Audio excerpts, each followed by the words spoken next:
Hi, my name is Lisa Ritter, broker-owner of RE/MAX Results, where we make real estate dreams a reality.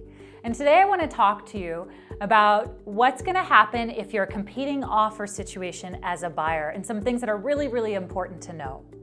First of all, during the spring market, they are the norm and not the exception. And if you're just beginning your home search and you've looked at 10 homes with your agent during a Saturday and you decide, man, I am ready, I don't want to vacillate, I don't want to hesitate, I want to make an offer on one. Your realtor goes to call the other listing agent and says, hey, we're going to make an offer. And that listing agent may say something like, okay, well, we have 6, so you better make it good.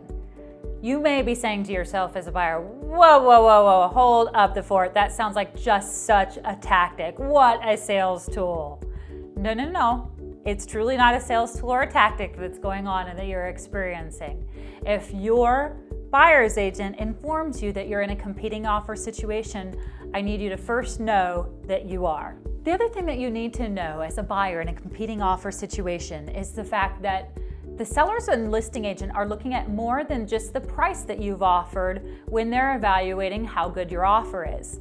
They're also looking at all the different financing types. Are you paying cash? Fantastic, cash is king. Conventional is good, very, very good. And then FHA and VA, there's usually a little bit of trepidation amongst the sellers because the appraisal requirements are a bit tighter for the sellers, meaning this, that if there is a trip hazard in the sidewalk, the sellers know that they're probably going to have to fix that trip hazard in order to make the loan go forward. So financing type is definitely a component of what sellers are evaluating.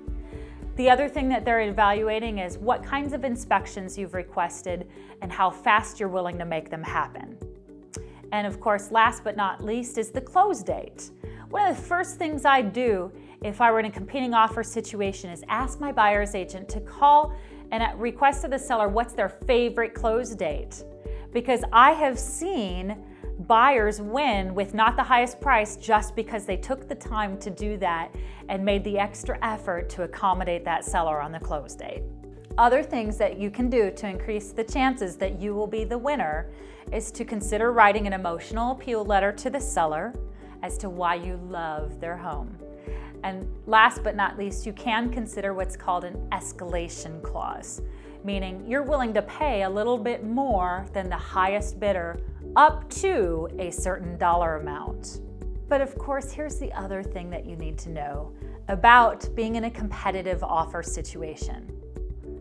There's only one winner, and sometimes you may lose. And here's what I've found. I've been doing this 16 years. I'm very, very blessed to do what I've done for as long as I have. And I have always found that people end up in the perfect home at the perfect time for the exact right reason. So know that it's going to be okay if you don't get this one, because the right one is just around the corner. Here's your quote to commit to for today. And it's not by anyone famous, it's just from my heart to yours.